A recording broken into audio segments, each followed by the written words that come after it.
please be seated.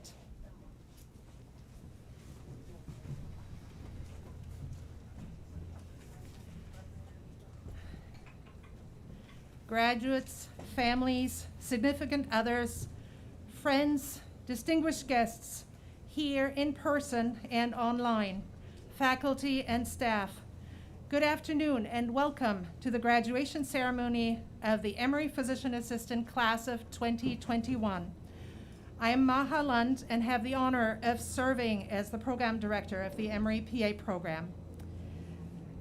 This has been a long-awaited day, and I am so grateful that we can gather here together and that the weather has held up. I'd like to start by introducing Dr. Theodore Johnson II. He is a professor in the Department of Medicine, and he is here today in his role as chair of the Family and Preventive Medicine Department, which is the department where the Physician Assistant Program and Division resides. Welcome, Dr. Johnson.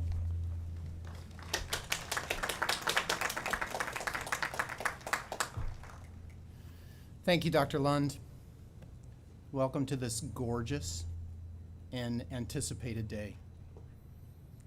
My administrative superpowers are derived from President Greg Fenves and also the Dean of the School of Medicine, Vikas Sukhatme, and it's my pleasure to welcome you here today. Graduates, you have spent a morning in your white coat ceremony and your award ceremony, and you have had a chance to be applauded for well-deservedly by your family, by your friends, by your significant others, by your faculty, by the staff. This is your opportunity to stand and offer a round of applause and thanks for the faculty and staff who encouraged you and supported you in this journey.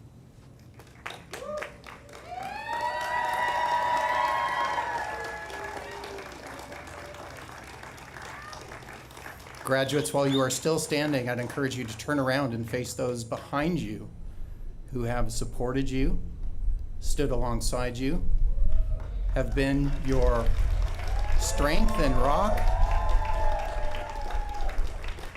and we remain indebted to all of those who helped you on this journey. So graduates, please be seated. Congratulations again. Welcome.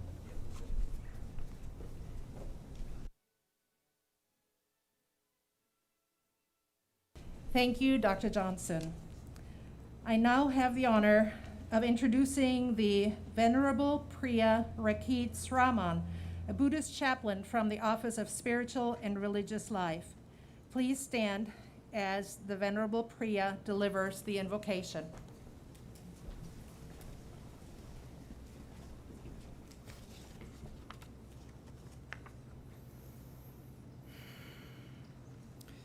Good afternoon to all, and congratulations to all the graduates.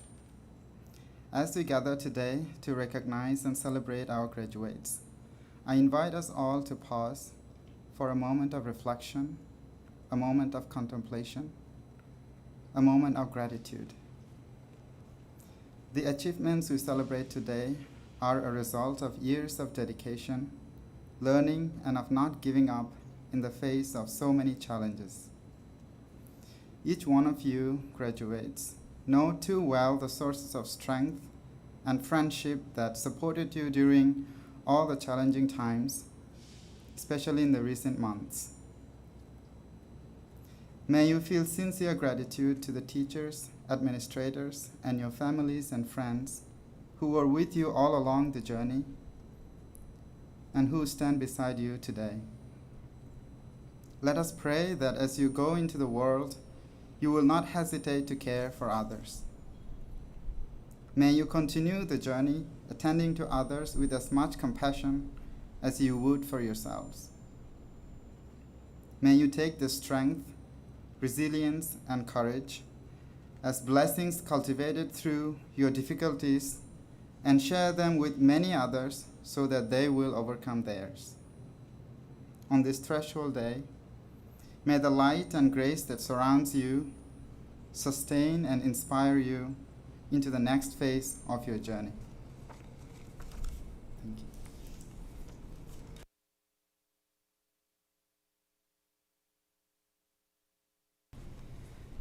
Thank you, Venerable Priya.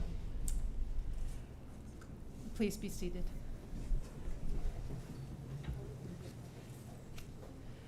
Thurika Dalmia is the president of the Emory PA class of 2021, and she will now introduce our graduation speaker.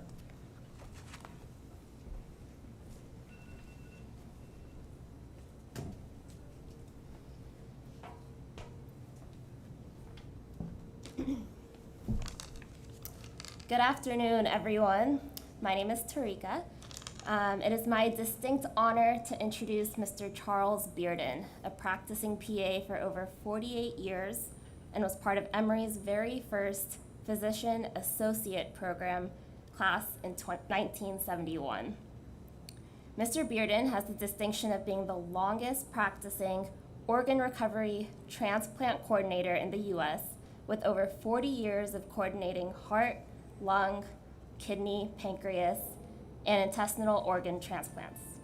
He is currently the Senior Organ Transplant Coordinator for Clinical Consulting Associates. Prior to starting his Physician Associate studies at Emory, Mr. Bearden worked as a cardiovascular technician at Grady Memorial Hospital in Atlanta and trained under Dr. Willis Hurst. Dr. Hurst was starting the PA program at Emory and encouraged him to apply to the very first class in 1971. He was accepted at the age of 19. He served as class VP and graduated in 1973. He made the highest score in his class on the first National Board of Medical Examiners certifying exam held in 1973. During my conversations with Mr. Bearden, I was intrigued to learn more about what the PA program here at Emory was like 50 years ago. There was no other PA schools in Georgia at the time. He explained to me that the program was 2.5 years long, separated into 9 quarters, and that their class was somewhat of an experiment. He stated that the majority of the class were corpsmen and medics coming back from the Vietnam War, and that Dr. Willis Hurst had a vision for these medics due to the shortage of primary care physicians at the time. There were 25 students in the class, 5 were female. Courses consisted of nutrition, math, microbiology, and anatomy, because not everyone had a prior bachelor's degree and many were high school graduates.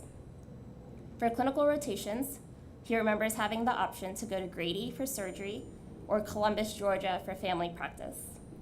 Upon finishing the program, he told me there were employment opportunities available but were restricted because the profession was so brand new and was not always accepted.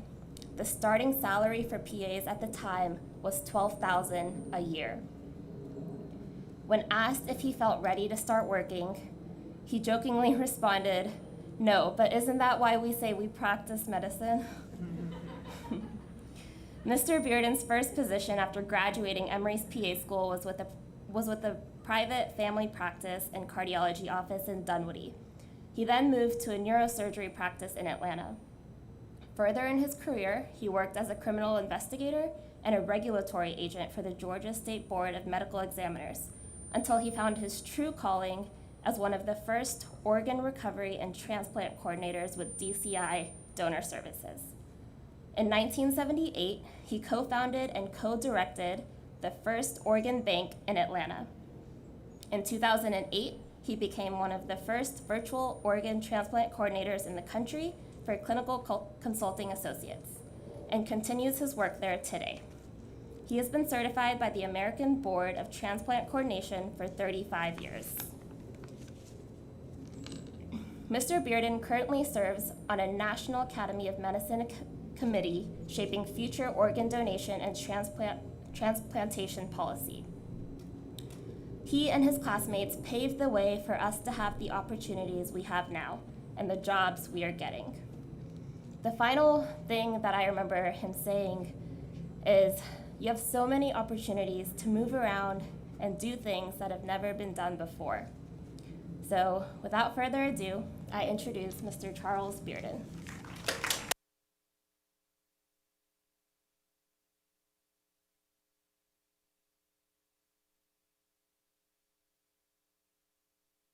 You can see I won't need this standing stool. Thank you, faculty, graduates, families, and friends. What an honor. Actually, more of a thrill. I didn't get to go to graduation when I graduated in 1973 because it wasn't till June, and we finished in December, and we all scattered to the wind and went to work, and I had too many patients to see that day to be able to get off to go. So I know that you graduates and your families and friends are thrilled that you're sitting here today. I didn't get a chance to do that. I'm not sure how I would remember how I feel being 50 years ago, but I was very fortunate to be in the first class. I'm a native Atlantan. I grew up here. I went to private public schools in DeKalb County. And like a lot of people in that era, started to work when I was 15 years old. We got a Social Security card, needed to go to work, summer jobs. So my mother worked at Grady Hospital. She got me a summer job at Grady. She started by inviting me. She worked in the pathology department, so she started my exposure by getting me to be able to come watch an autopsy. So that was, like when your father throws you in the creek to teach you how to swim.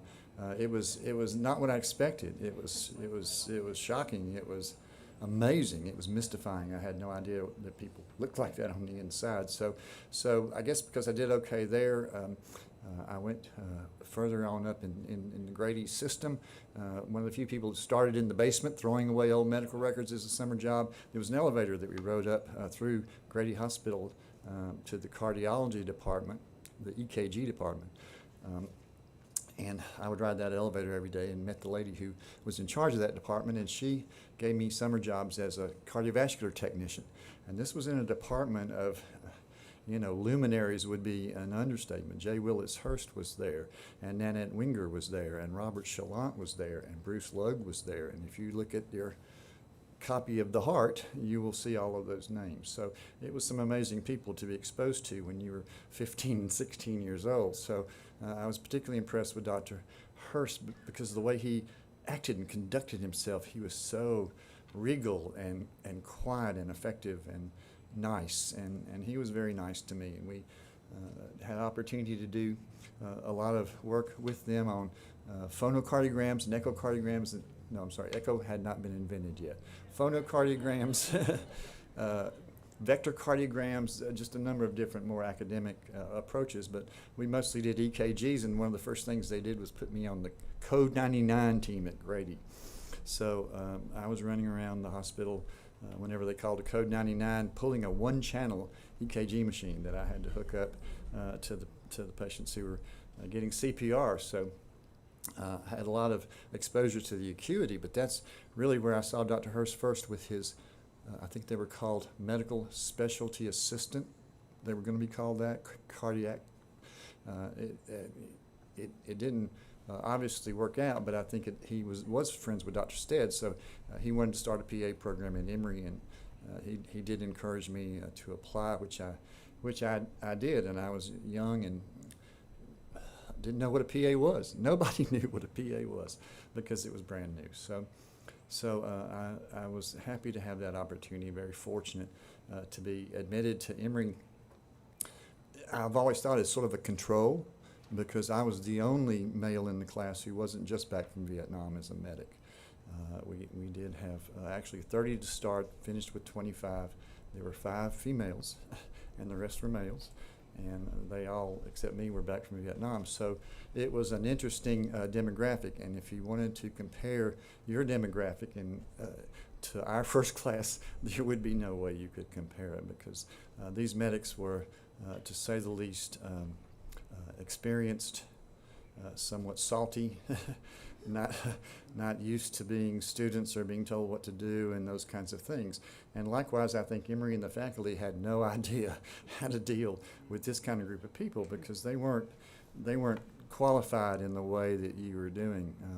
Some of them did only have high school diplomas. So it was an interesting group of people to be with because, of course, they were facing what you faced, except when we say experiment, we sort of were because they experimented with the curriculum and different things, but we managed to get through it, and to their credit, they managed to get through it, considering the PTSD and the health issues and some of the things that those people came back from. And I'm afraid most of them are gone now, but I didn't have to go to Vietnam. So I was a control, got in, early on when I was very young.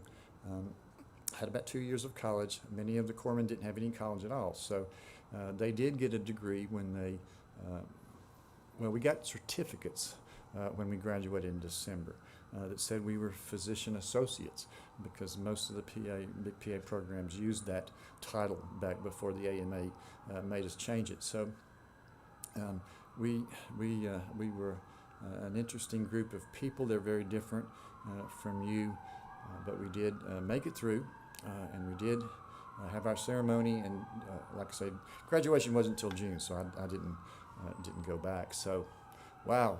I feel like I've come in a big 50-year circle. 48 years ago, I would have been able to sit where you sit and walk down. So what a thrill to be able to come here today, to be invited to do that. And I'm very appreciative of this. So a little bit about the opportunities that I had that were a lot because of two things. One was this lateral mobility that I'm sure you understand that you're going to have, which is unique. Really unique to the PA profession, and so you will have opportunities that a geriatric nurse practitioner or an anesthesiologist, or you won't be able to you can move around. They can't, and that played an important role in my career, because the things that I ended up doing and becoming passionate about really didn't exist when I graduated. So that ability to respond to a new situation and say, yes, I'll do that. Like, yes, I'll open the organ back in Atlanta. Were opportunities that were timing, but that lateral mobility is going to perhaps play a huge part. I know a lot of you may know what you're going to do. You may be passionate about it already. You may do it your whole career. But should you decide to change, or you're not fulfilled, or you're not happy, don't hesitate. Don't stay in a job you don't like, or something that you feel like you don't want to contribute to. That you need to be passionate about it. So move around if you have to. But there was the second thing that really created a lot of opportunities for me, because I didn't have quite enough credits from my first 2 years of college. I had enough credits, but Emory didn't accept some of the religion courses that I had taken at Berry College. So I was short some hours when it came time to graduate, and was offered the opportunity to come back and finish that up, but that wasn't possible for me because I had a young family and had no money for tuition, and I couldn't take another 6 months. 6 months off. So I graduated with an associate degree. So, bachelor's degree, now master's degree. So I think if you want to know the value of your education in particular, you might consider what I was able to do with an associate degree from Emory, because that 5-letter word was the other big key that unlocked the door. People never asked me what degree I had. They only asked me, where did you go to PA school? Where did you go to school? And so all I had to do was say, I went to Emory PA school. And it was like, you could see the change on their face. It was like, oh, okay, come right on in. Or, people really will recognize the fact that you are an Emory graduate. And so don't underestimate the power. When you think about the tuition you're paid and your family's paid, don't underestimate the value of that, because it's going to be one of the most valuable things that will help you in your career and with your professional reputation. And it kind of gives you a little bit of a leg up when you're making first impressions and trying to get to know people that you're an Emory graduate. So you have that to be proud of, and I'm very grateful that I had the unique opportunity to sort of sneak in here as a non-typical Emory student and finish and go out to work. So I wanted to just speak briefly about some of the things that that lateral mobility and that being an Emory graduate allowed me to do. I, of course, was very interested in cardiology, did all my training under that because I had been with Dr. Hurst and done those things. And so I got a job right away with a cardiologist out in Dunwoody who wanted to use me mainly to care for his inpatients at a hospital, and he used Northside Hospital. So we applied for privilege. I applied for we applied for privileges, he and I. And unfortunately, I was turned down because I mean, the best they ever said about a reason was that it was insufficient demand. So I guess one wasn't enough, but you know, obviously to their credit, it didn't take them too many years before they started granting staff privileges, and I soon got them at other places. But there went my first job, because you know, I mean, and the hospital said, "You're welcome to be here. He just has to be with you the whole time. You have to be together." So I mean, we knew that wasn't going to work, and it sort of felt like the difference between being an assistant and an associate, in a way. I know that debate's going on now, but at any rate, that didn't work out. So there I was a couple of months after school, unemployed. Well, the family practice guy across the street grabbed me up, and that was really good because I learned how to take care of patients and interact with patients and see patients, and got very busy very quickly. Couldn't come to graduation, and that was okay because I think once you start actually providing patient care, and I know you may have a hard time visualizing that, you know, the imposter syndrome and all the things that you've heard about, and you really need to let that go because your learning has just started. And, you know, for those of you who go into residencies and things like that, your career and your abilities and your knowledge base has just started. But boy, you have a great base. So I worked for the family practice doctor. I think the economy crashed in '75 because of gas prices. He said, "Well, I want to keep you, Charles. I really do, but I'm going to have to half your salary till the patients stop coming back because they, you know, a lot of them sort of stopped coming to family practice. So $6,000 a year was not going to be enough for me to support my family. So I said, well, I appreciate it, but I'm going to have to move on. An older neurosurgeon in Atlanta who had a PA who got into medical school wanted to hire me, which I'm glad that I did because he was an older guy. He had been chief of neurosurgery in the Pacific Theater during World War II, and he was very obviously talented. He was also very old school, but I worked as his PA for several years, and it was an amazing experience because I got to do what a surgical PA might be exposed to, including seeing patients in the office. I even was taught to do x-rays at the time because, you know, you could pretty much do anything back then if they told you to. So, but I saw outpatients and we lined them up for surgery, and we had the surgery, admitted them. So it was rounds in the morning and rounds in the afternoon, and surgery 2 days a week or 3 days a week. And he specialized in interbody fusions for spinal cord and had developed an anterior approach for multi-level lumbar fusions and had the anterior approach for cervical. And we used deceased donor bone that we were able to acquire from the Fulton County Medical Examiner's Office, and we transplanted that bone as intervertebral body transplants, sometimes multiple levels. So great experience. I closed all those cases. I mean, it was really good to see sort of the whole process. So got a lot of great surgical experience. Did that brief stay with the medical examiner's office. I mean, with the medical examiner board. I'm not going to get into that because that's quite a story on its own. But that was a good experience too, from looking at sort of the legal standpoints. One of the first things that they did get me to do was to go investigate imposter PAs. It didn't take very long at all before they were out there, usually with sort of unreputable physicians, but there were people holding themselves out to be a PA, and you had to have a license from the State Board of Medical Examiners, so we did that. But I had always wanted to come back to Grady. You know, that's sort of where I'd grown up, you know, lived there and done things there my whole life, so it seemed like. But I had that opportunity. Always wanted to go back to Grady, but they weren't hiring PAs quite yet. So ultimately they were short 2 urology residents, and so they decided to hire PAs, and so I got to go back to Grady, which is what I wanted to do, and got staff privileges there and worked, found out what it was like to be a resident, and worked 110 hours a week. Basically lived at the hospital, but it was Grady, and that's where I wanted to be. So that was a very interesting, quick idea of what it's like to be on first call for a hospital like that on that particular service. But it was because of that I was exposed to kidney transplantation. They really didn't do them here at Emory. They did some at Grady, but the urologist put the kidneys in. So I got exposed to kidney transplantation, and it wasn't long after that that a classmate of mine, Ewing von Schmittou, who was a corpsman, president of our class, had, after graduation, gone to Nashville to Vanderbilt and started the organ bank there. And so he walks down the hall one day at Grady, surprise, I've been looking for you. Our company, DCI Donor Services, has been asked to start the organ bank in Atlanta. And would you like to do it? And I said, oh yeah, I'm always ready to kind of go first. So I got that opportunity to help start the organ bank here in Atlanta, which was fun. And it was organ bank, it was a kidney bank because we weren't yet doing heart transplants and lung and liver transplants.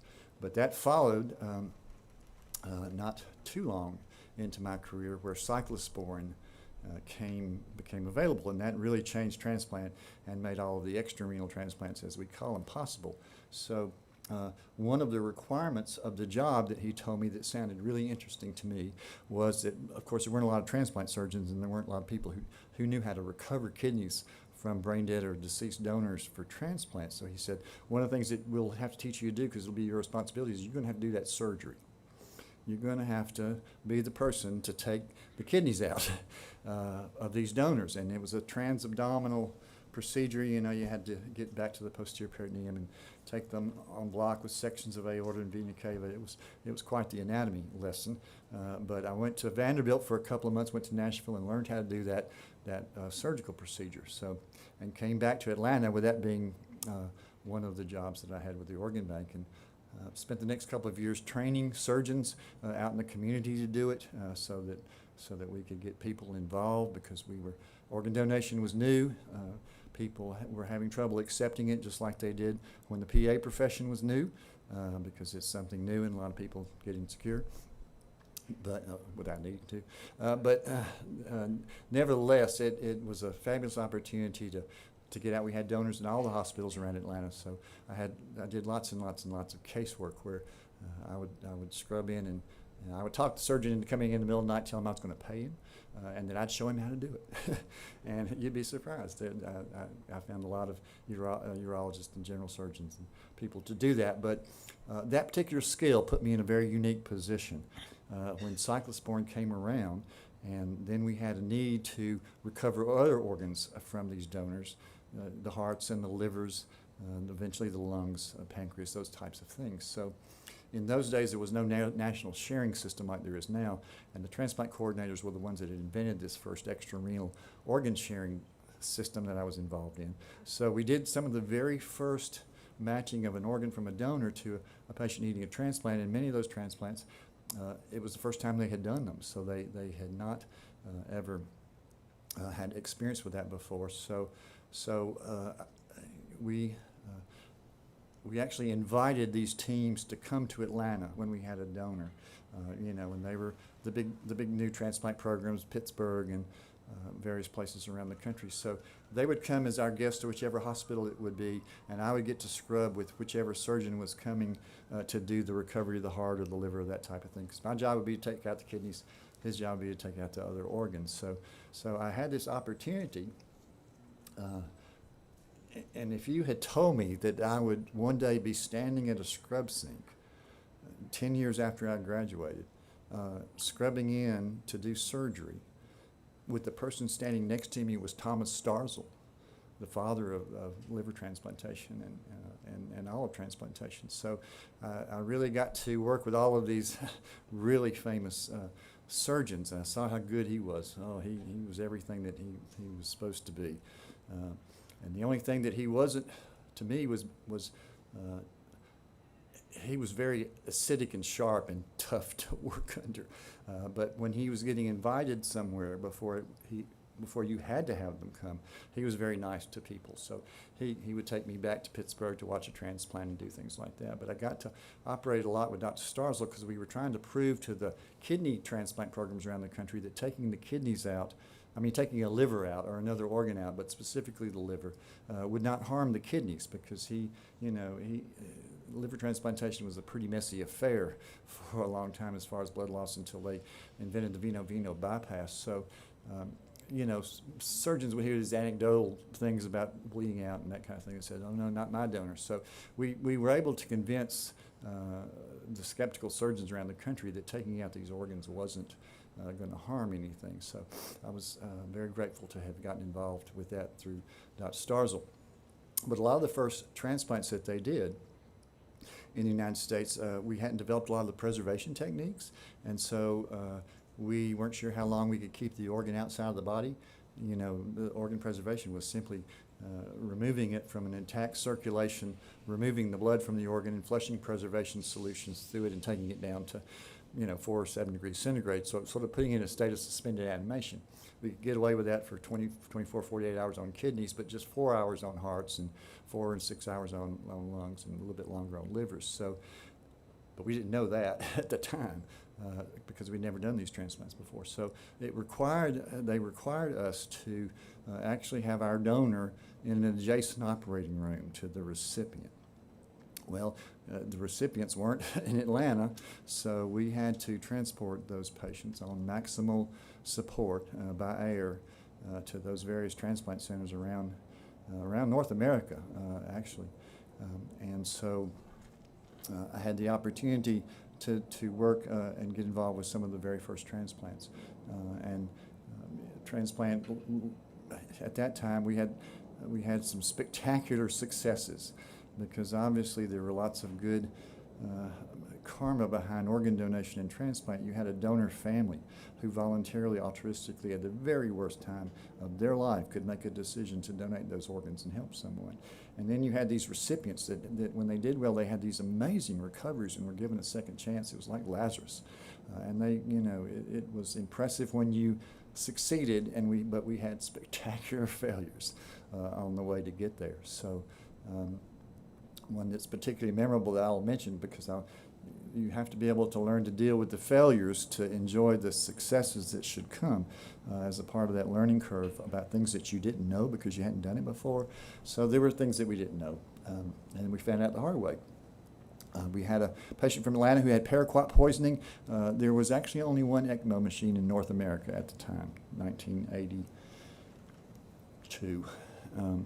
Just one. It was in Toronto, Canada, and so a patient from Atlanta got transferred up there when he had total lung failure from pesticide poisoning stuff that he inhaled and got in his lungs. And so he was on ECMO, and we started looking for donors. They didn't have much of a donor program in Canada, so we matched, by weight and by blood group and all the other considerations that you have to do. We matched some patient, I think a young man who was sitting in the parking lot at the ball stadium, Atlanta Stadium, and they were playing with a gun. He got accidentally shot in the head. So his parents were nice enough not only to let him be an organ donor, but to let me fly him to Toronto and do this surgery and then bring him back. So we did that, and it was successful. We did a single lung transplant. We got that man off ECMO. Did really well. Was oxygenating fine. Did really good to about the second day. He was paralyzed, like a lot of patients are who had that surgery. So when we released his paralysis, he started moving around some. Well, what we didn't know at the time, because we had dialyzed him and done everything to get his paraquat levels down to 0, but what we didn't know is it's stored in the muscles. And so when he started moving around, he re-poisoned himself, or the paraquat went back into his bloodstream, and his new lung was destroyed. Back on ECMO he went. So 19 days later, actually, which was a record at the time for ECMO, we found another donor, flew that donor up there, and we're able to get him off ECMO again for the second time.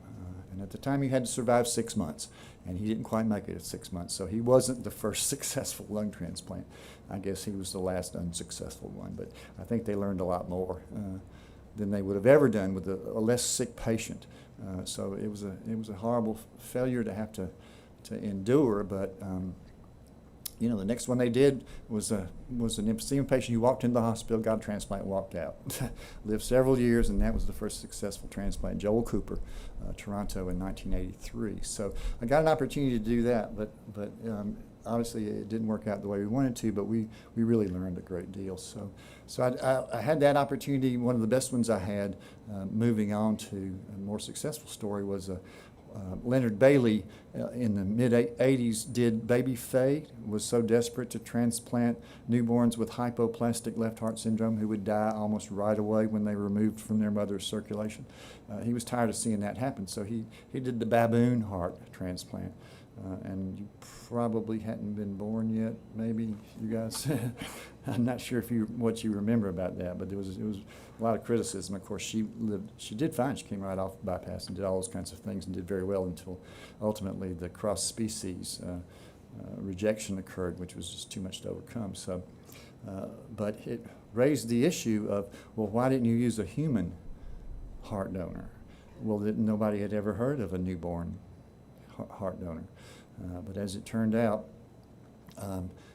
we had invented this system for listing patients. So the very first time they listed their first little baby girl on this national listing, well, guess who gets the referral from the hospital nearby, and had a lovely African-American family who had a term healthy newborn male baby, but apparently when things got into distress before the delivery, he couldn't be found for a long time, and so the baby had a fatal anoxic injury when the umbilical cord wrapped around its neck. So at the time, the baby was in the neonatal ICU on a ventilator on support, and it was very unusual to pronounce brain dead in newborns, so they actually wanted to observe that child for 10 days in that state. So the referring physician called on like the 9th day.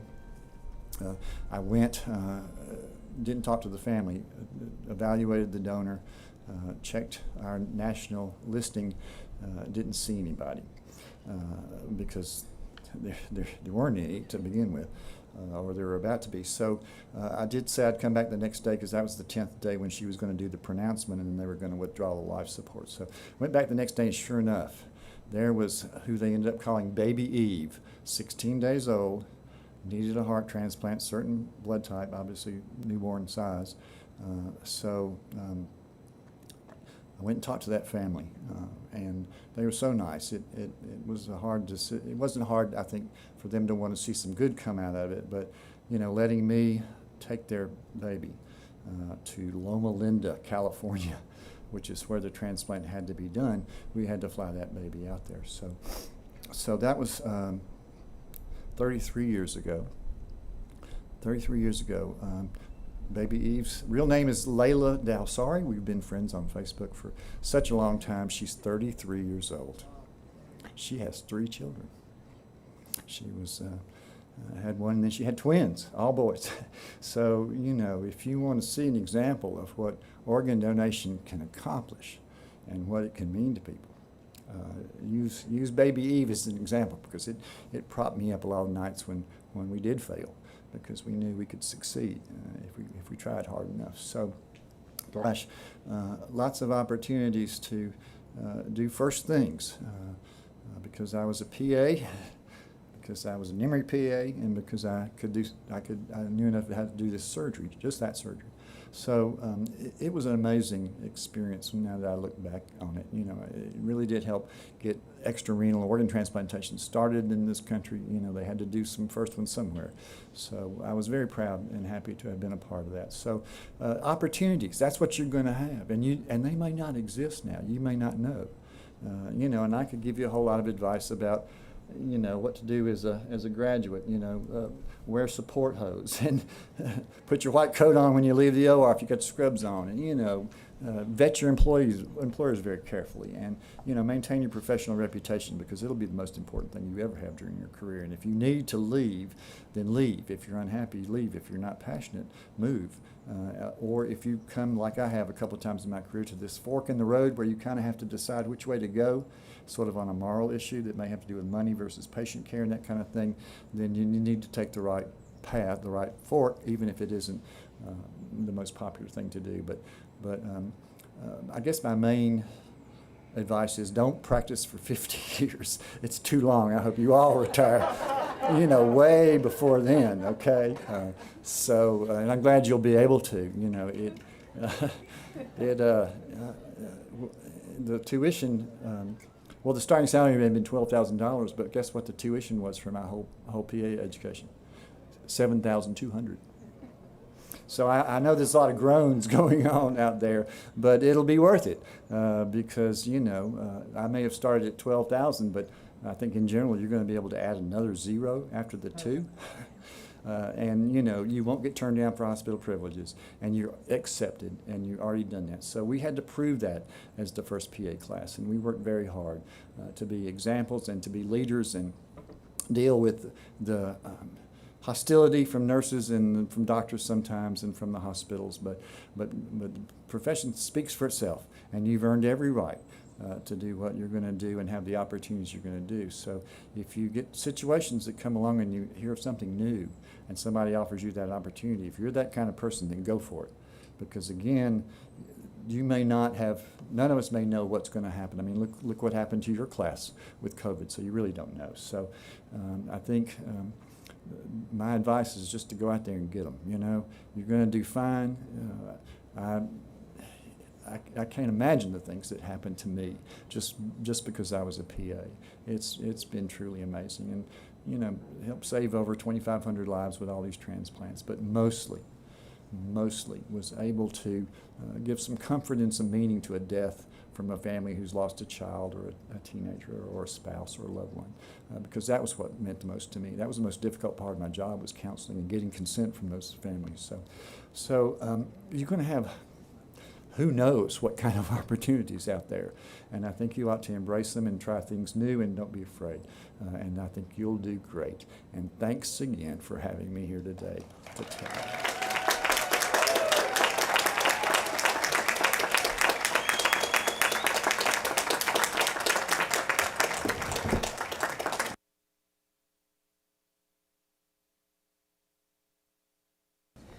I'm so glad that we invited Mr. Bearden. He really is somebody who opened paths for us, me, and then your generation. And I agree, there are opportunities ahead of you that we haven't even dreamt of yet. So, and thank you, Tharika, for introducing Mr. Bearden.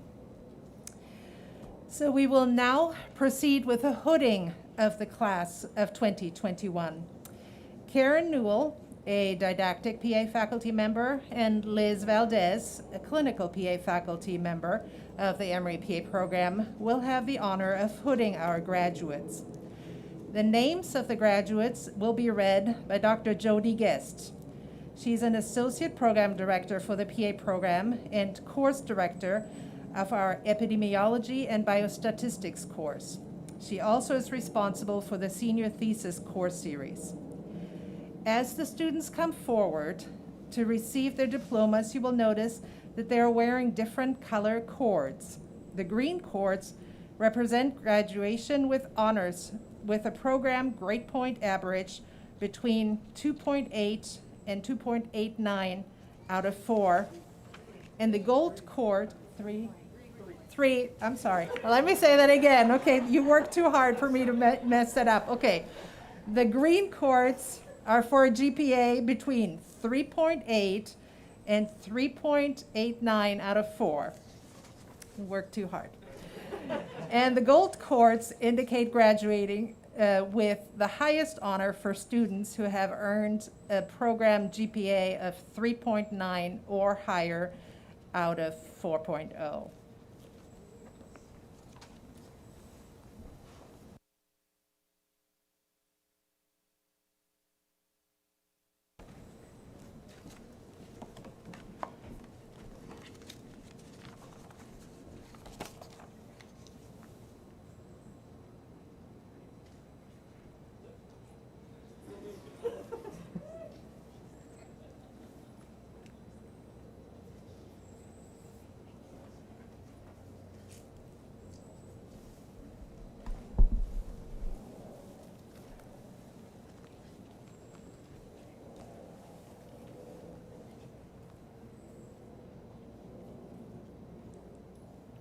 Isna Ahmed.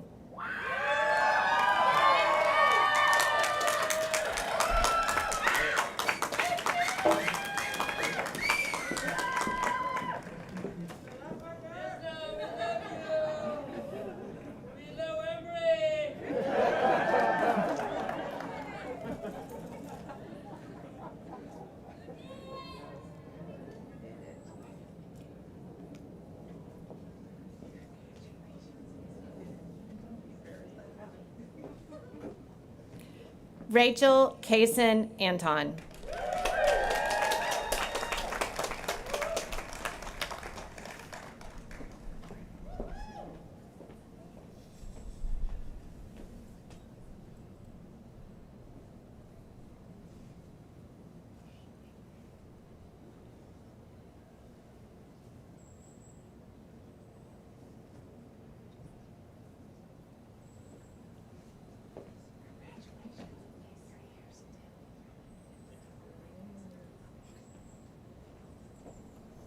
Jennifer Bahar Rogozinski.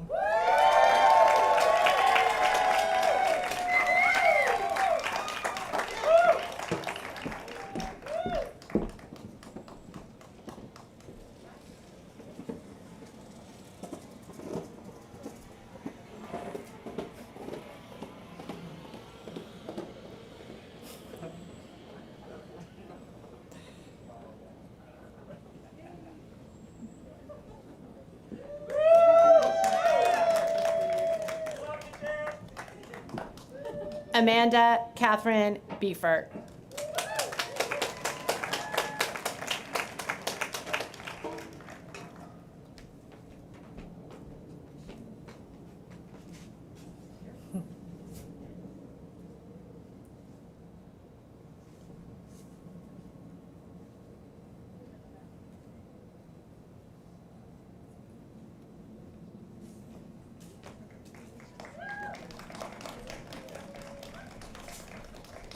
Kylie Ray Bunshu.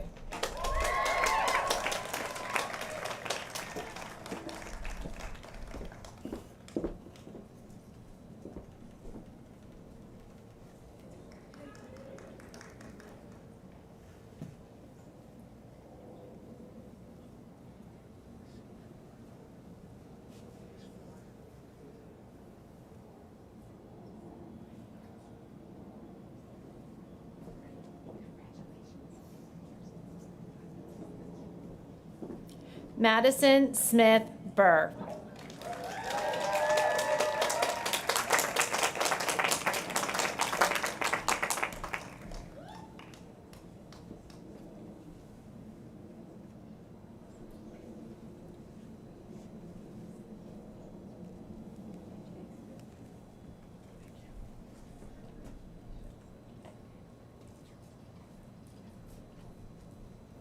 Michelle Kimberly Butler.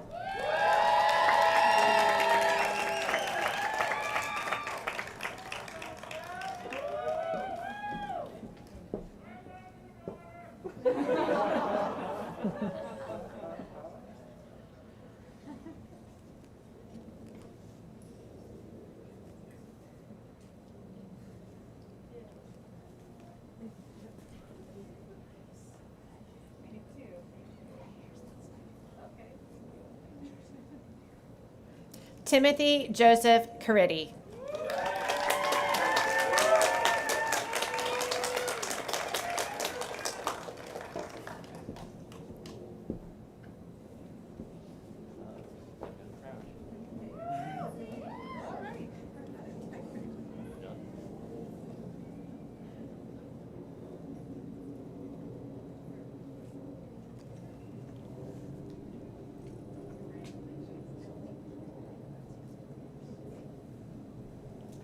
Molly Marita Carr.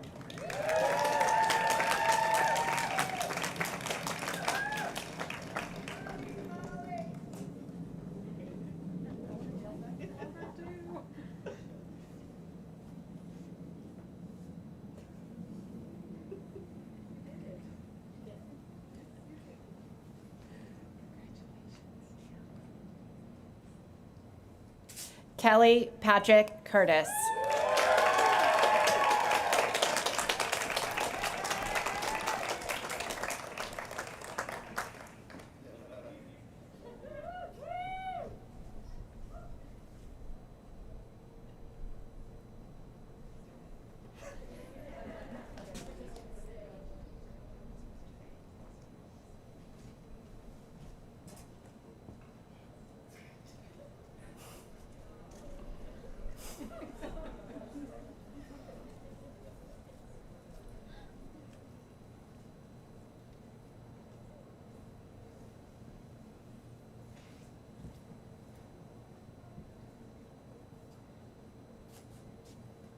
Tharika Delmia.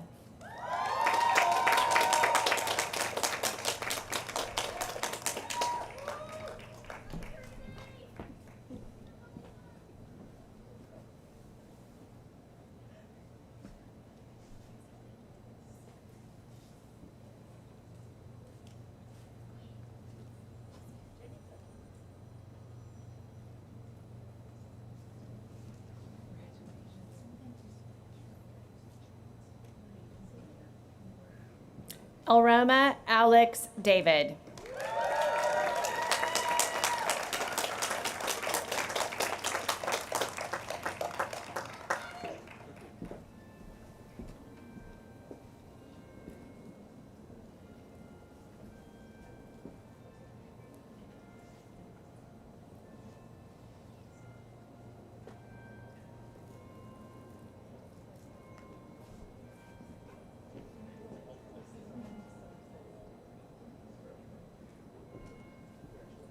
Kelsey Renee Ewing.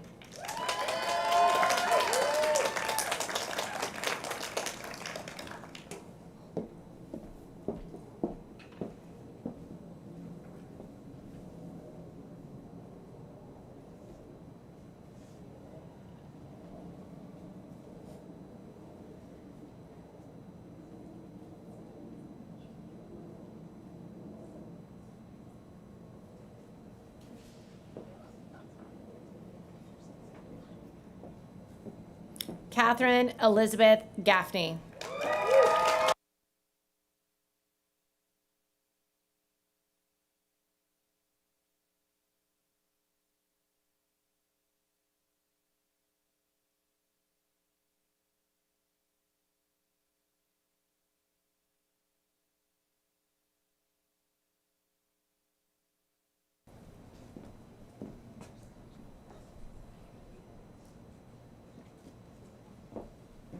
Kayleen Therese Gillo Sato.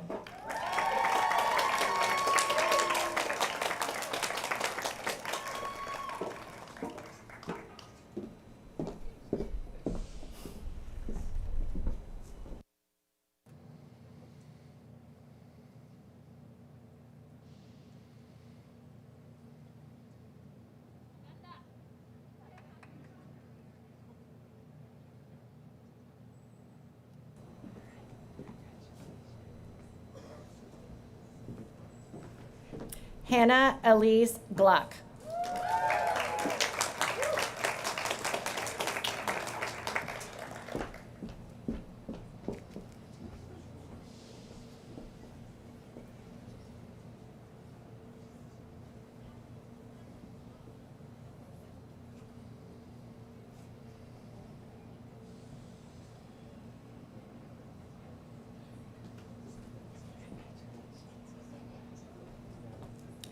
Kylie Danielle Golden.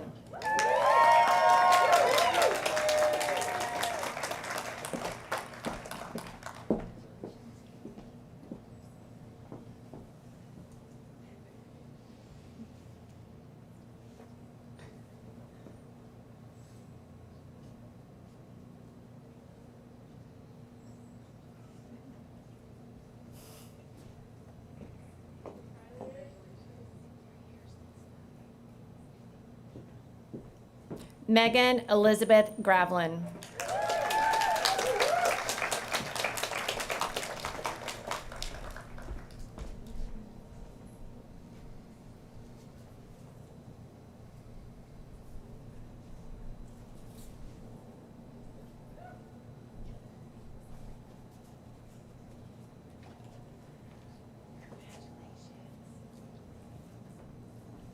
Nicole Rochelle Groff.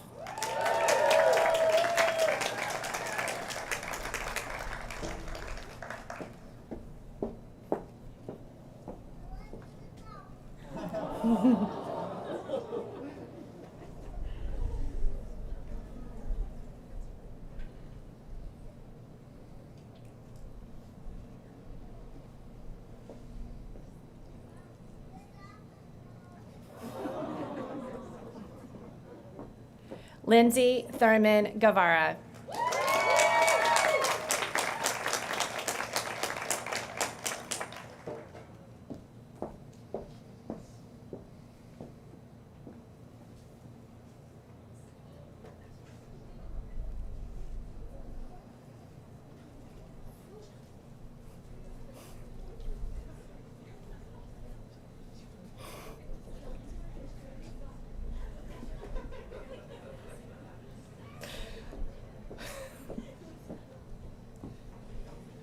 Lee Margaret Hain.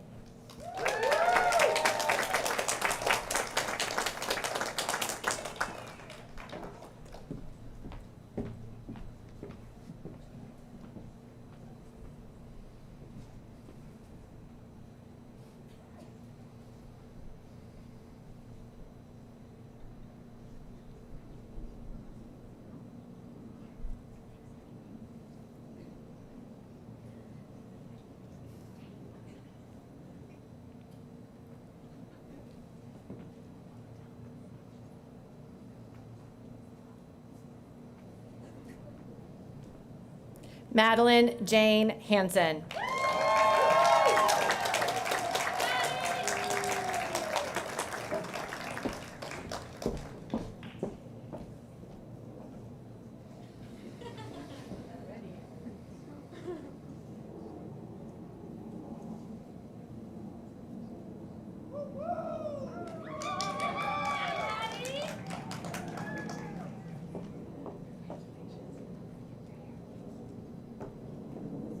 Jonathan Eric Hill.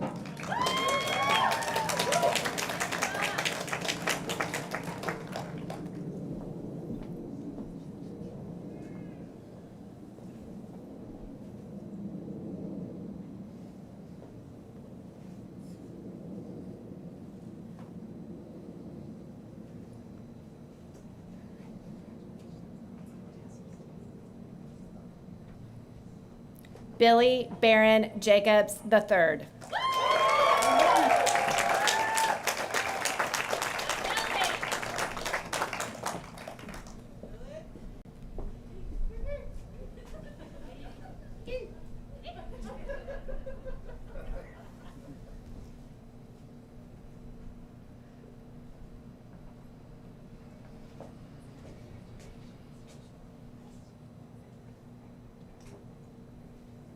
Eva Januskowitz.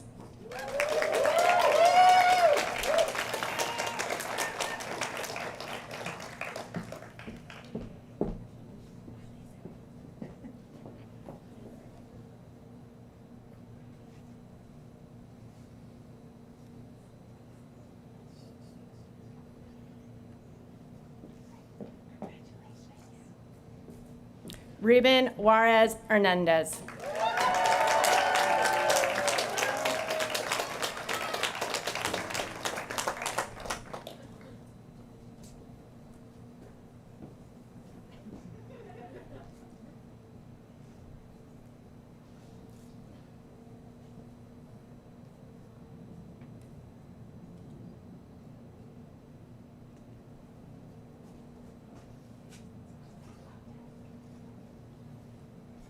Sean Kahn.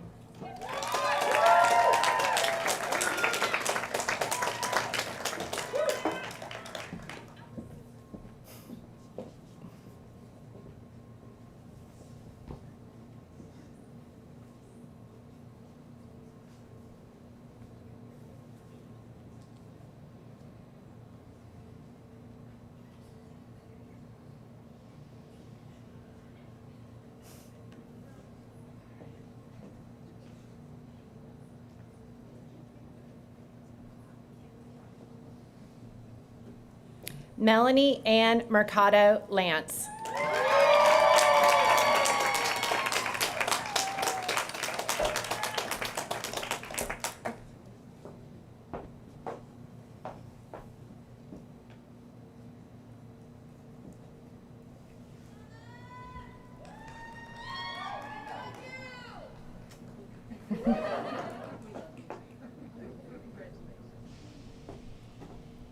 Sophia Louise Howard Lariva.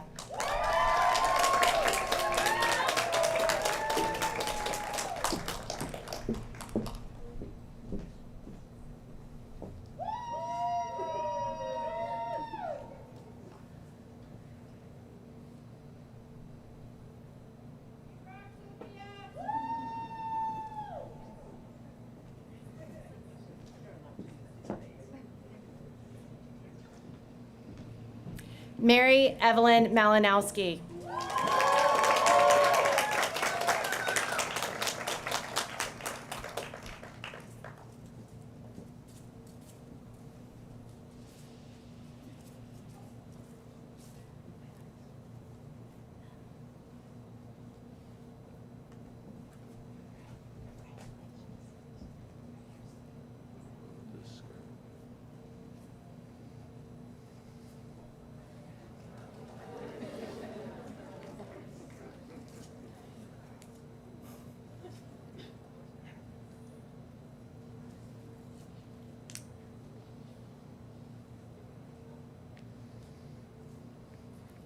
Macklin Lee McBride.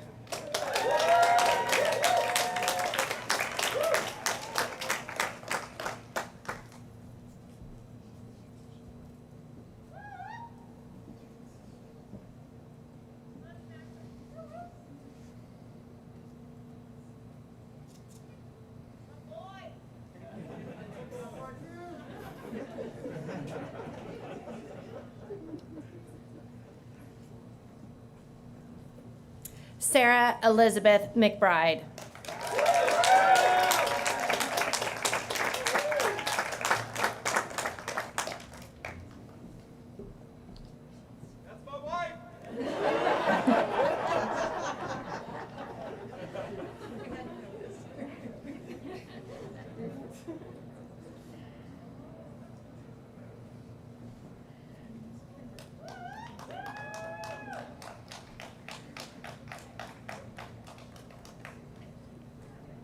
Michaela Janae McLean.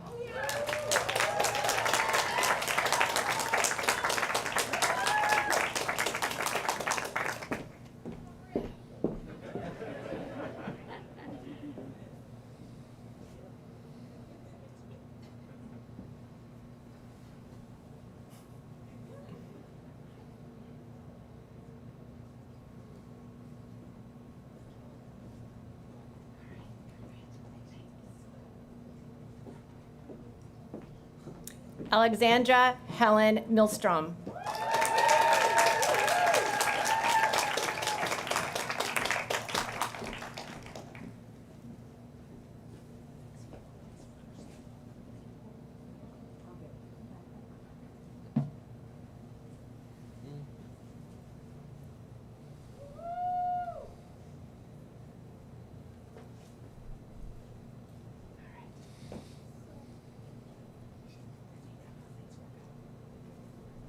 Stephanie G. Young Nam.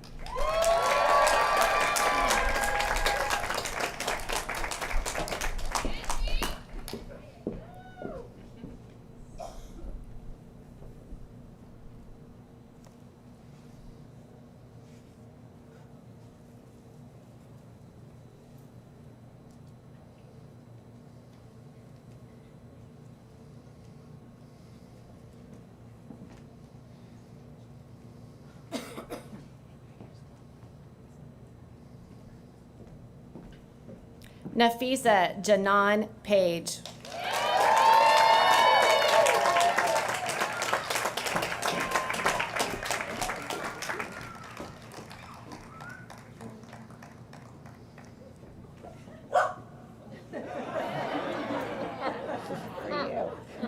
Love you too.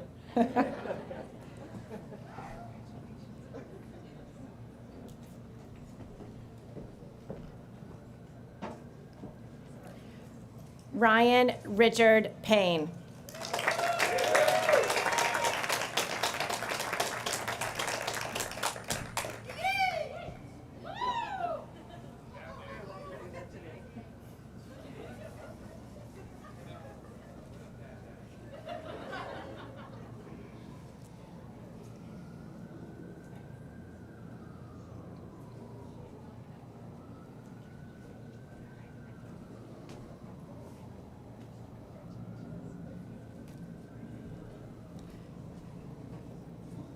Francisca Porras.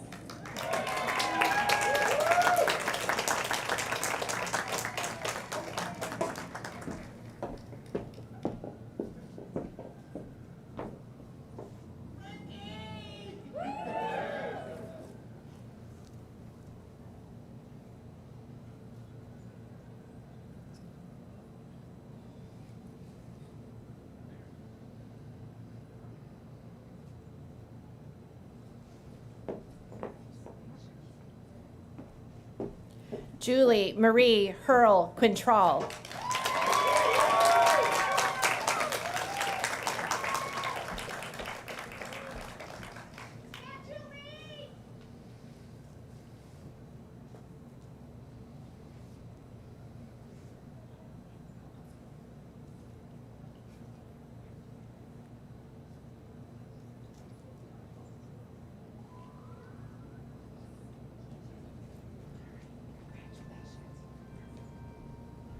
Sydney Ariel Ramsey.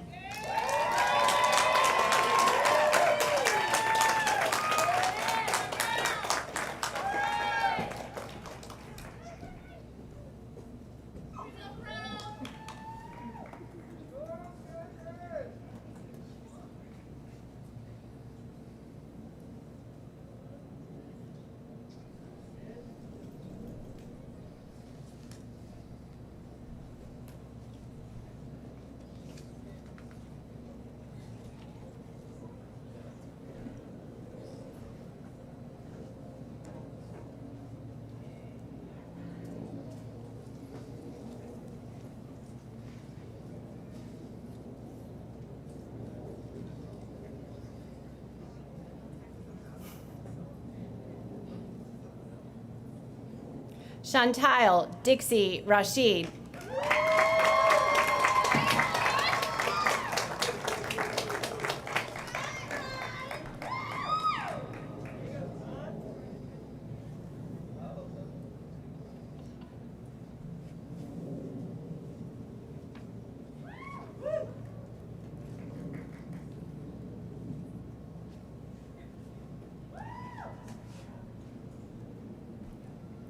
Sabrina Nicole Rawson.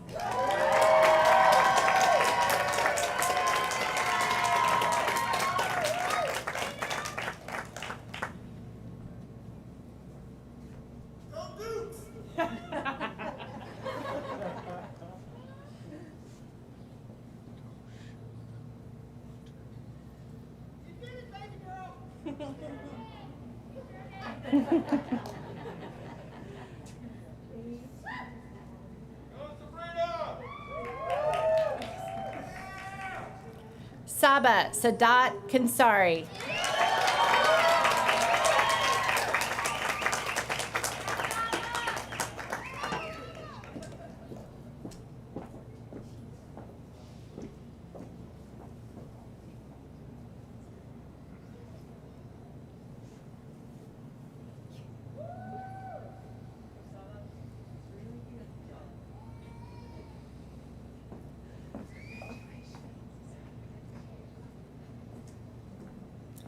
Rachel Emily Sharp.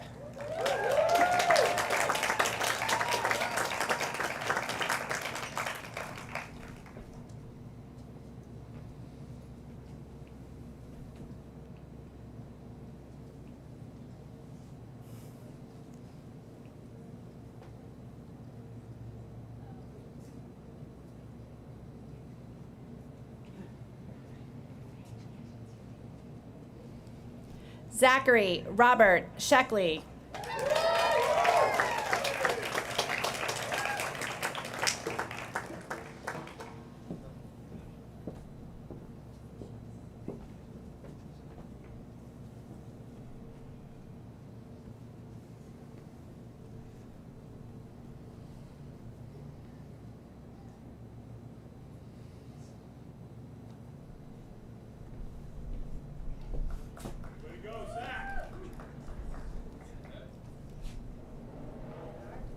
Katie Allison Skelton.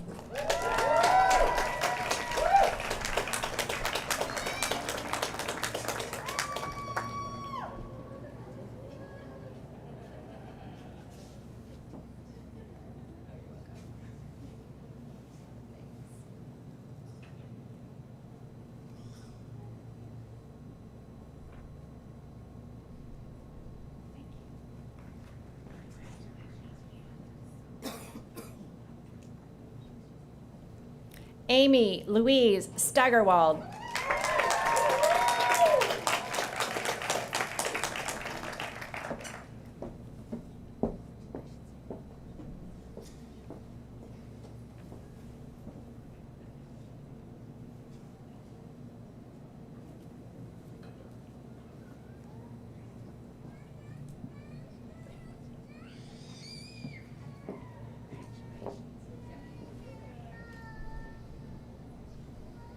Sarah Catherine Thibodeau.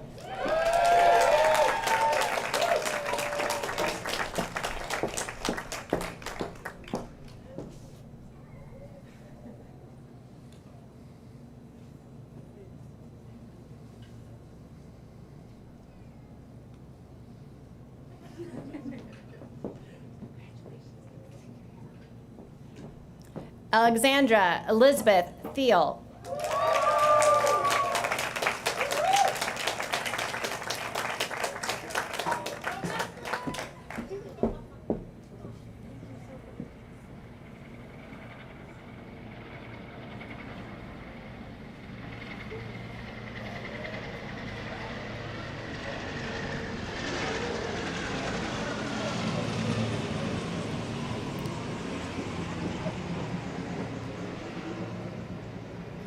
Preeti Shah Tripathi.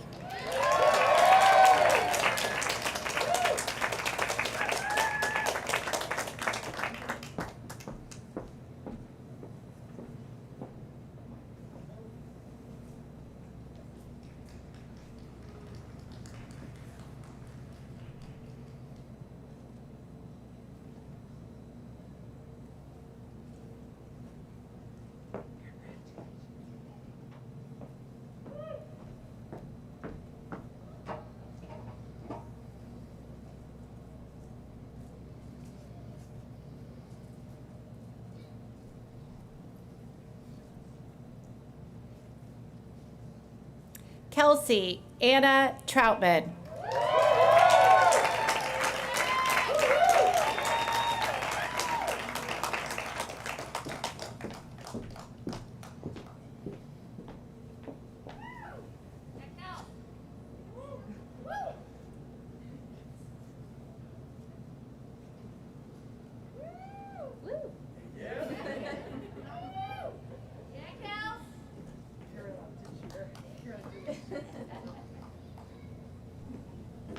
Kendall Joseph Turner.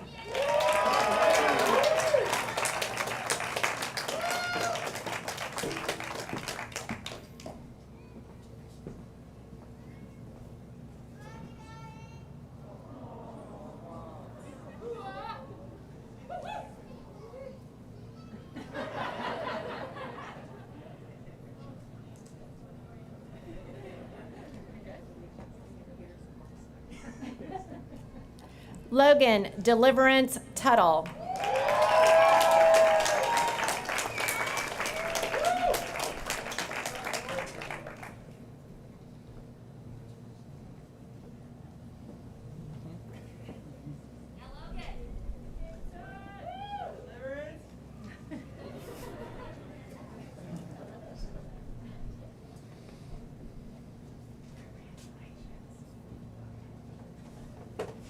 Timothy Murphy Ekberg Tynan.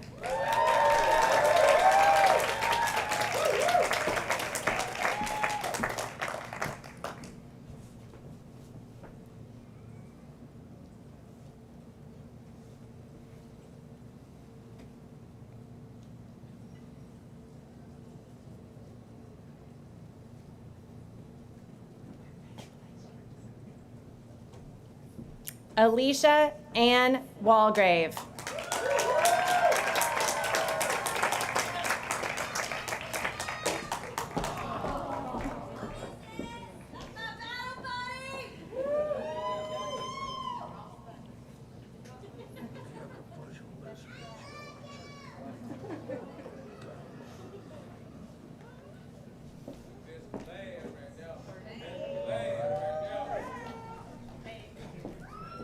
Shawan D. Watts.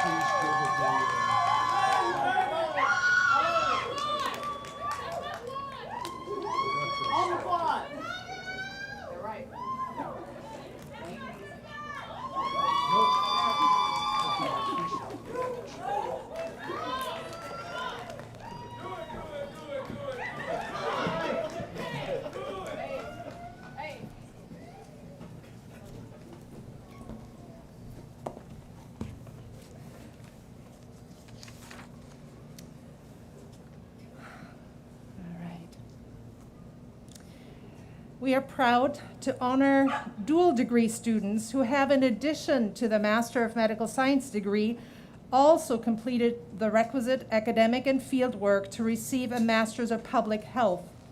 Dr. Jody Guest, who holds a dual appointment at the Rollins School of Public Health and in the Physician Assistant program, will hood these candidates. William H. Bryson, Module Director and Society Group Coordinator, will read the names of the students who are receiving their MPH degree.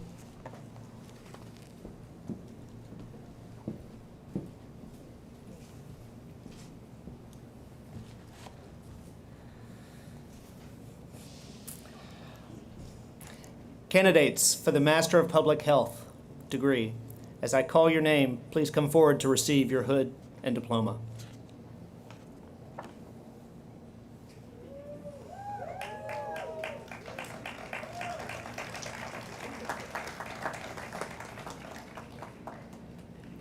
Nicole Rochelle Groff.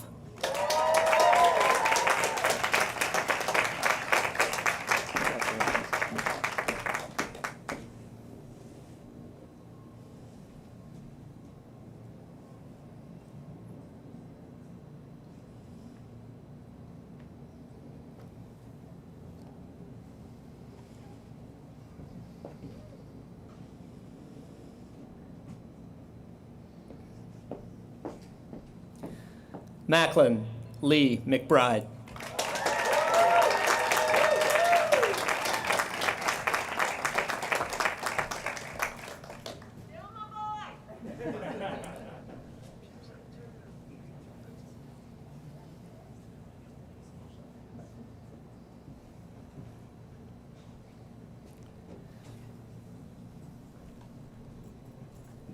Timothy Murphy Eckberg Tynan.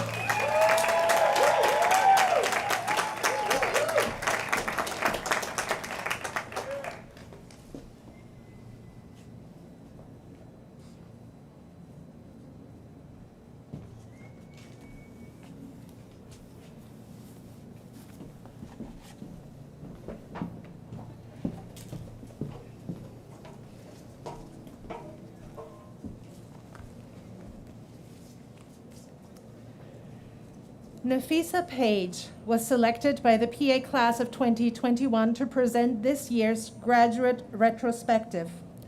Nafisa's classmates had these things to say about her. Nafisa is someone who has been the glue of our class. She has been someone people look to for a laugh and for advice. She is someone who cares deeply about her friendships and holds them close to her heart. And another classmate said this: Nafisa is a beacon of light in the dark world that we live in. Even at her lowest, she finds the time to uplift and encourage every single person around her. She wants nothing but the best for her friends and nothing but for them to thrive. She has continued to check in on her classmates and has become nearly everyone's friend in the difficult past 2 years, all while undergoing a grim period herself, filled with COVID and with racial injustice herself. At the same time, she expects nothing but the best from herself, holding herself to the highest standards. She pushes herself, she pushes herself to the greatest she can be in every possible way. She is the perfect classmate to represent us through this speech, to take us through the last 2.5 years, to shine her light one last time to the entire class as we spend one last day together. Nafisa Page, please come forward to give your retrospective.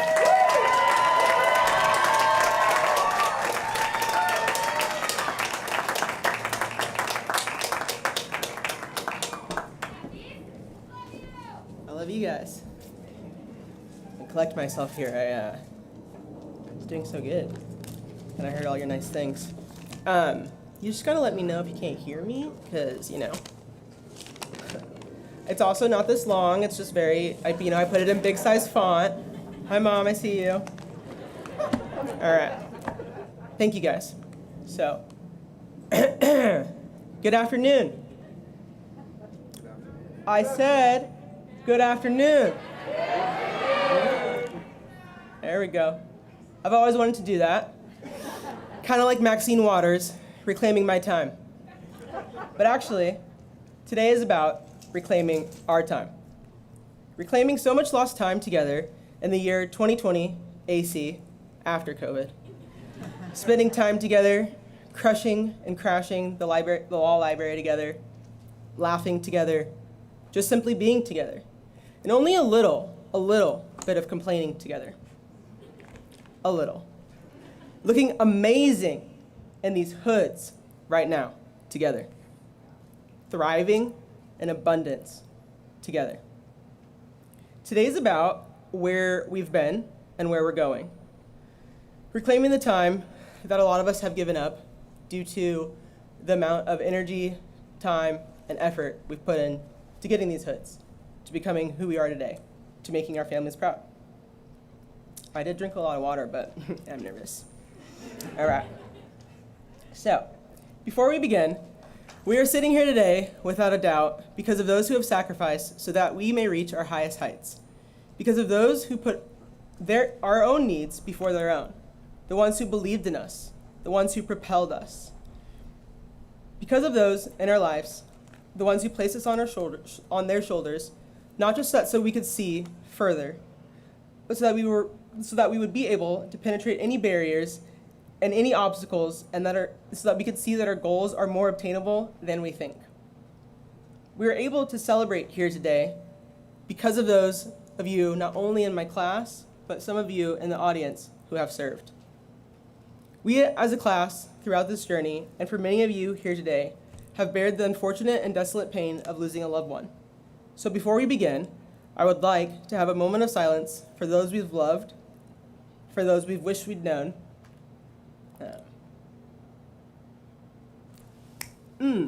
for those gone too soon, for our grandmothers and our grandfathers. That's like Murphy's Law, like it's just gonna happen. To our uncles, our cousins, mothers and fathers, and to our brothers. I truly believe that they will be alongside you wherever your journey may take you.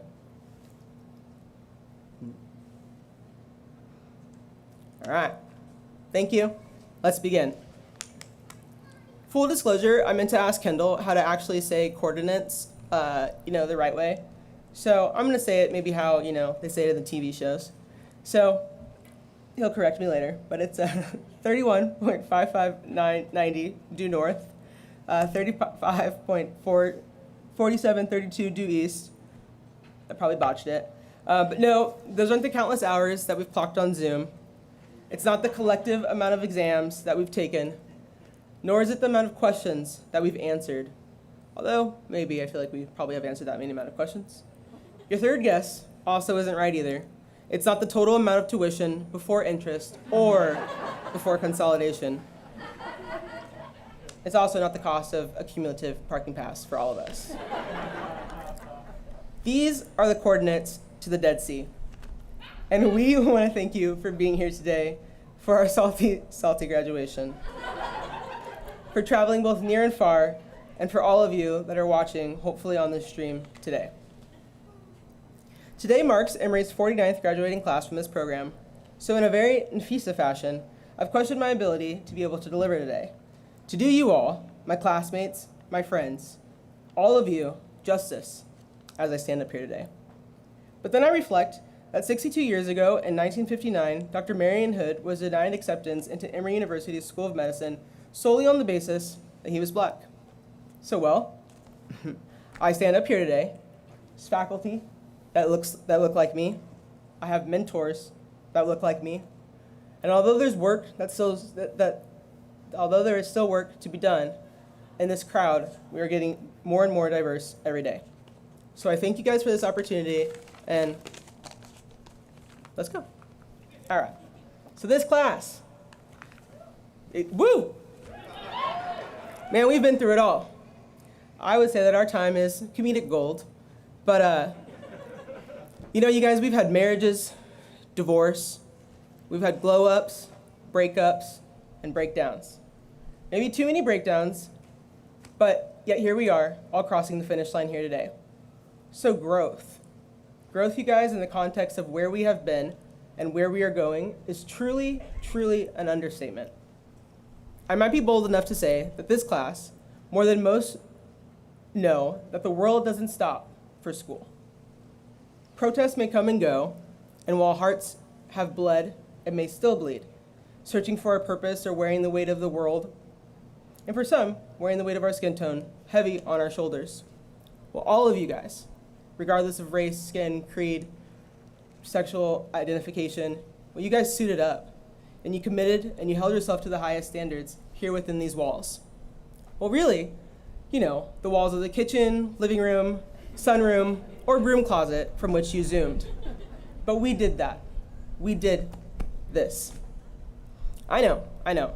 Reflecting on 2020 AC makes a few of us dark and twisty inside, and I know that many of us felt pressure to rise and overcome to adapt to a virtual form of learning that was not akin to what most of us had been used to. Possibly asking, wait, how am I going to get through this? I can't do this. Well, how do I study without my crew? Yeah. All right. Well, I'll tell you how. I'll tell all your family how we did it. We became a unit. This class of 2021, your daughters, your sons, your grandchildren, your cousins, your moms, and your dads, and your partners. Well, we became a unit. We dug deep, and we became a family. You guys, you reached out to your classmates. You became a listening ear, a soundboard. All of us opening ourselves up for deeper understanding, no matter what our views may be.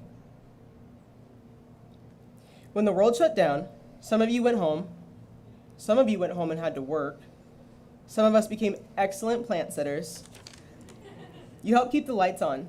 You tended to your ranches and your farms. You relished in life's greatest moments with your children, and you were able to capture life's greatest milestones. You reconnected with your partners. Just ask Nick. He knows he's an honorary member of the Heimlich Society.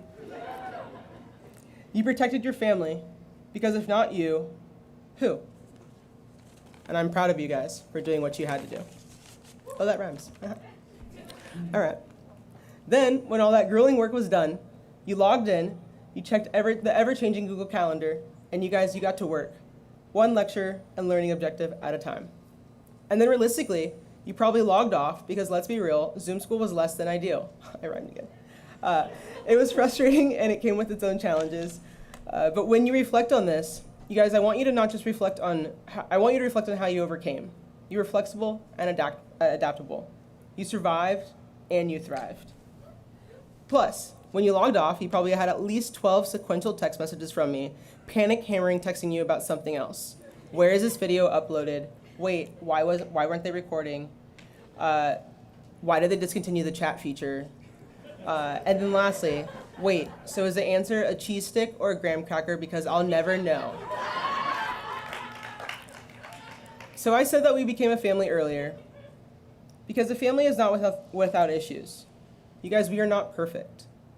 But when push comes to shove, the year of 2020 showed us that we can go blow for blow, and with within each and every one of us lies a leader ready to step in and step up in their own way.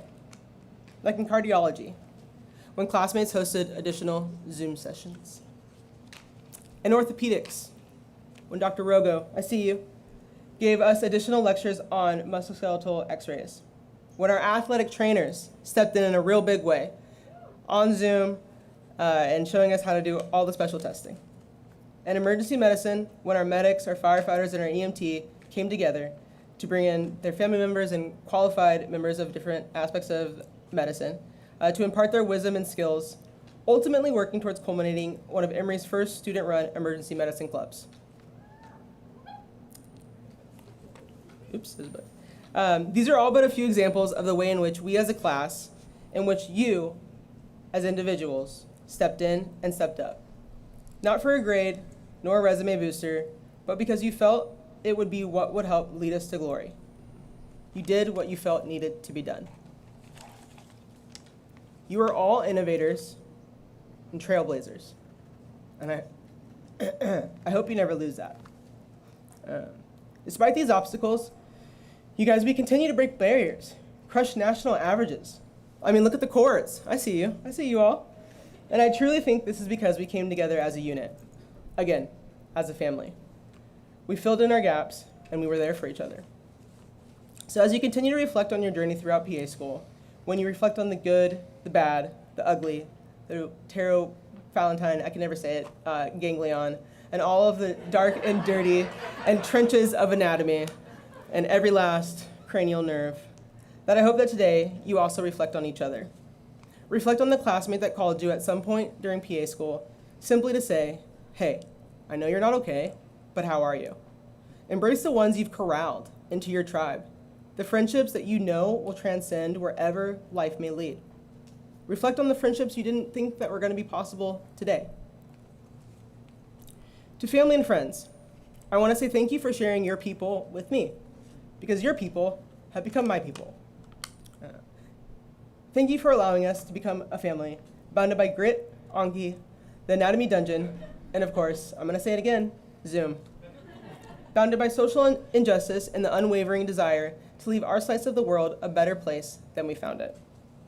Alan told us in interviews, it wasn't about whether or not we were going to get into a PA program. It wasn't about if we were qualified applicants. It was just about seeing if we were a good fit to be the class of 2021.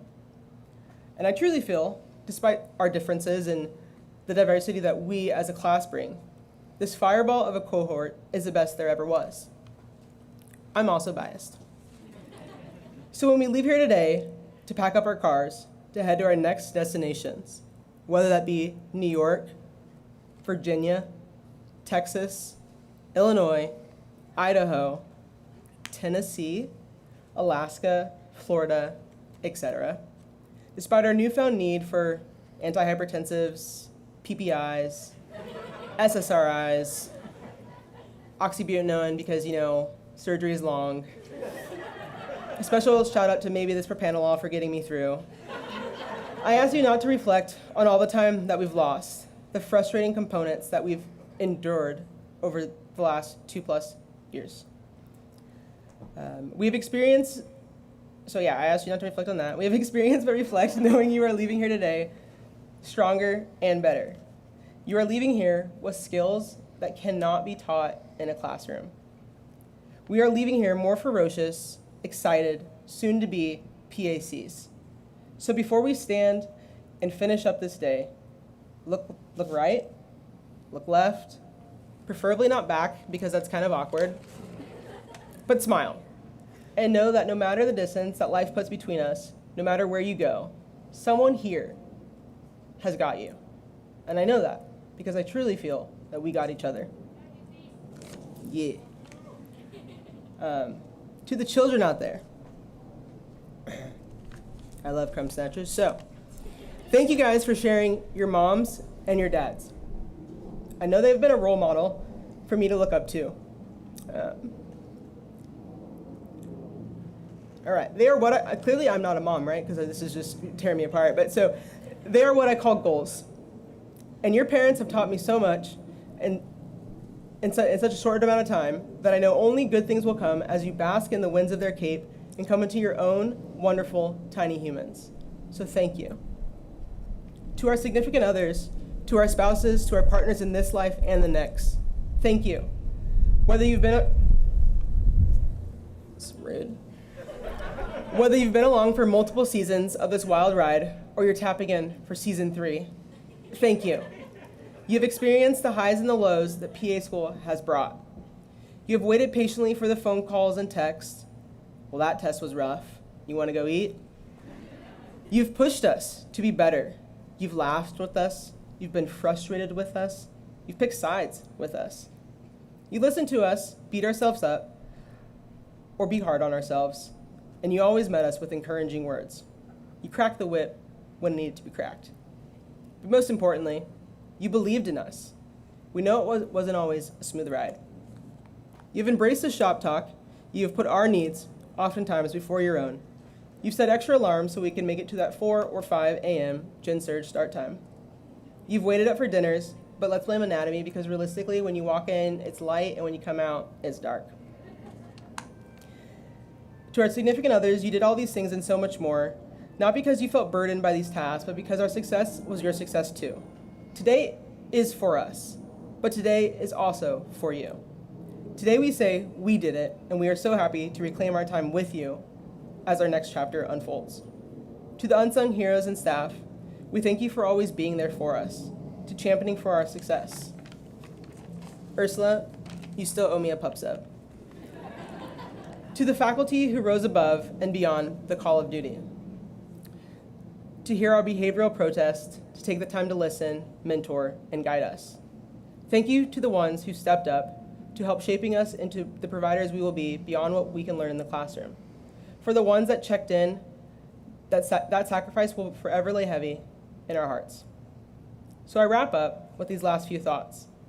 Well, the future is bright, but it's also indeterminate. So step in, lean in, embrace it. At the end of the day, what I want for all of you guys is to live your best life. A wise person once told me, your life is the sum of things you pay attention to.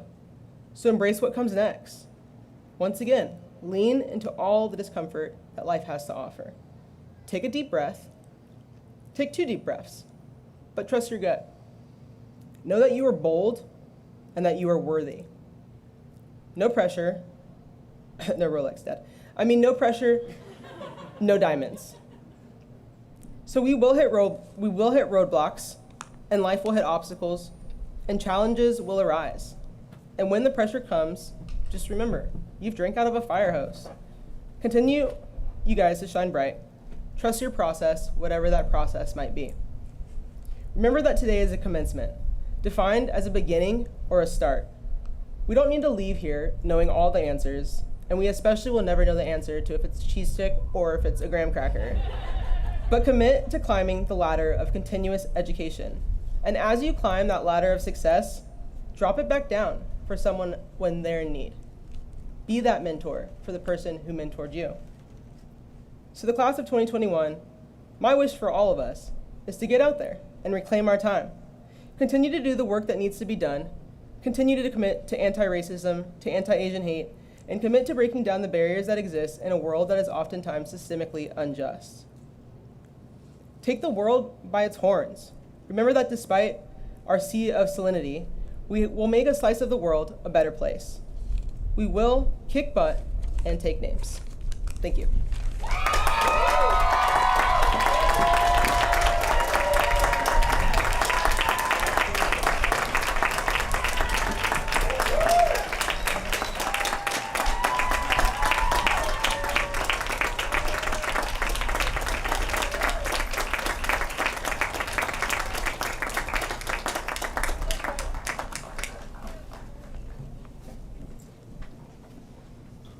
I think this class has picked a wonderful speaker. Thank you so much, Nafisa, for your heartfelt comments. We would like now to take the PA professional oath together. Graduates, please stand. And if there are any medical professionals in the audience who would like to recite the oath with us, please feel free to stand and join us. The words of the oath can be found in the program on page 6.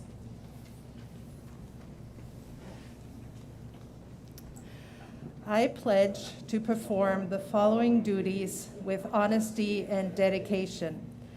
I will hold as my primary responsibility the health, safety, welfare, and dignity of all human beings.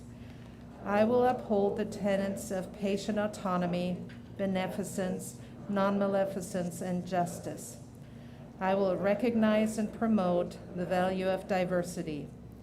I will treat equally all persons who seek my care. I will hold in confidence the information shared in the course of practicing medicine.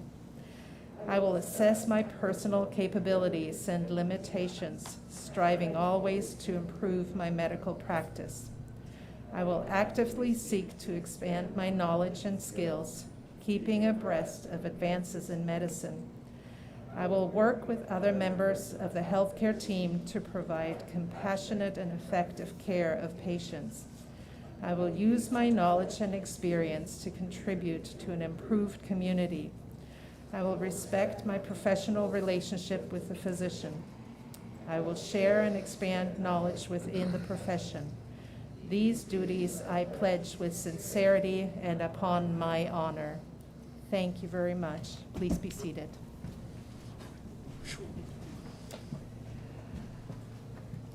I want to recognize the graduation student liaison, Sabrina Rawson, and thank her for the many things that she contributed.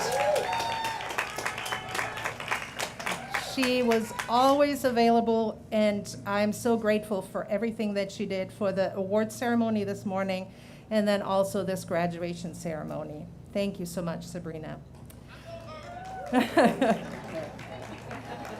I also want to thank Natasha Randall for taking the photographies. And last but definitely not least, a huge thank you goes to our wonderful PA program staff, without whom our program would simply not function.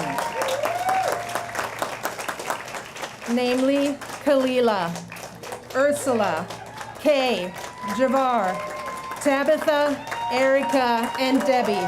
Thank you.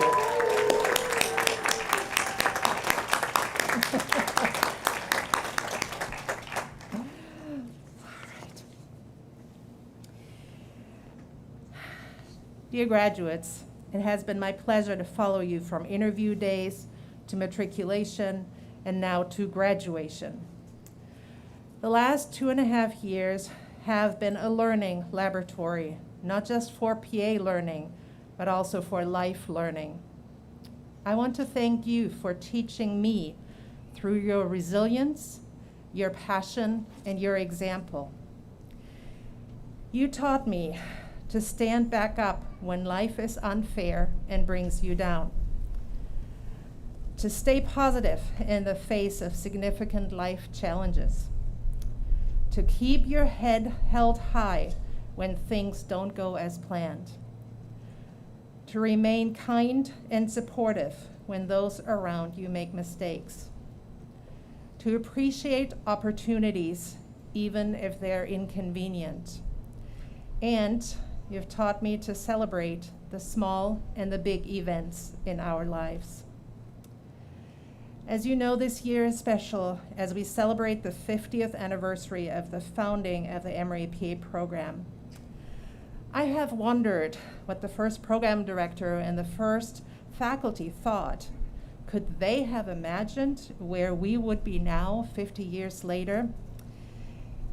And I came to the conclusion that they probably felt the same way about their students, much the same way as we, your faculty, feel about you.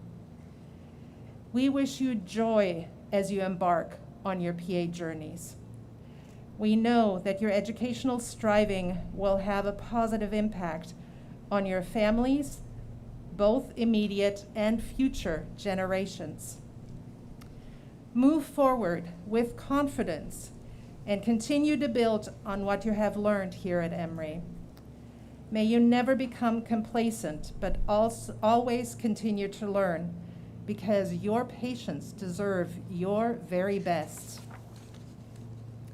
Stand with conviction for what is right as you focus on your patients with respect and compassion. Be open to what your patients have to teach you, and you will find those who will have a profound impact in your thinking and actions and will stay with you forever. Dear graduates, I am so proud to call you my colleagues. So please, no more Dr. Lund. Now you are about to spread all over the country, from Alaska to North Carolina, from Massachusetts to California, and probably every state in between. You will join the more than 2,000 alumni of our program who practice medicine and serve humankind around the globe. My recommendation for you is go out there and make your mark by serving those around you with competence and compassion. You have been given an opportunity to change lives, and that is an honor. And I look forward to hearing your stories and where you end up and the changes that you will make for so many people out there. So at this conclusion, I would like the class of 2021, please rise and face the audience. Ladies and gentlemen, it is with great pleasure that I present to you the Emory Physician Assistant class of 2021.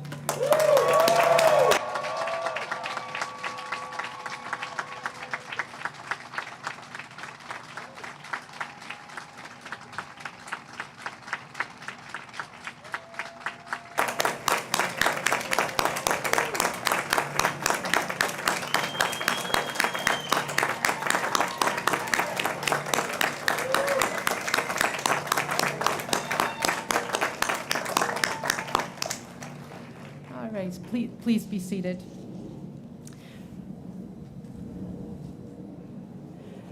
This brings us to the conclusion of our ceremony. Following the benediction by the Venerable Priya, the faculty, followed by the graduates, will recess through the middle aisle again. And we would like to ask the audience to please stay in their seats during the recession. And graduates, please remember the class photo on the steps. Thank you everyone today for joining us here today, online and in person, and for sharing the joy of this special day. Now please rise for the benediction by the Venerable Priya. Thank you.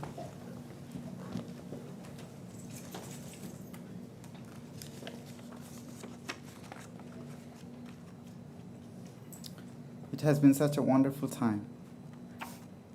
And now, as we get ready to move on, this is my hope for all our graduates. May you remain calm in the storm of uncertainty and rooted in love and profound mutual respect. May the bonds that you have built here continue to support and inspire you throughout your bright careers. May you remain focused even when, especially when, you are feeling your most tired, vulnerable, and in need of compassion yourselves. Henceforth, may you be a healing presence to those you interact with wherever your profession takes you. Congratulations once again, and peace to all.